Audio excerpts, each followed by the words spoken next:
soi bóng gió cuốn muôn ngàn đau, không ai đang phán khói trong gió xiết bao.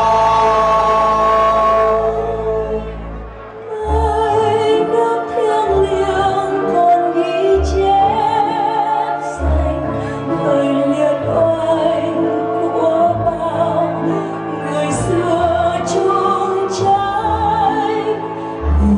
Yêu nước Nam vui lòng hiến thân, liều mình ra tay tuốt gươm bao lần.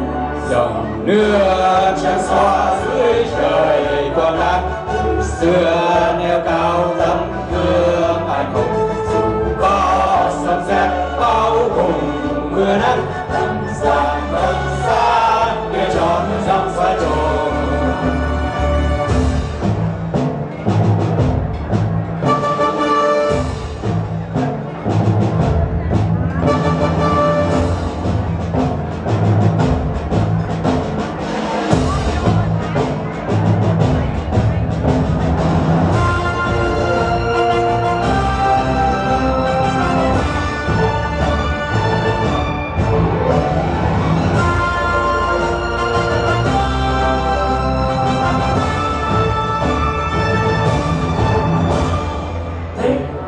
Giang sông hùng du muôn đời gió tiếng dòng, dòng là thần dòng anh hùng Nam Bắc Trung.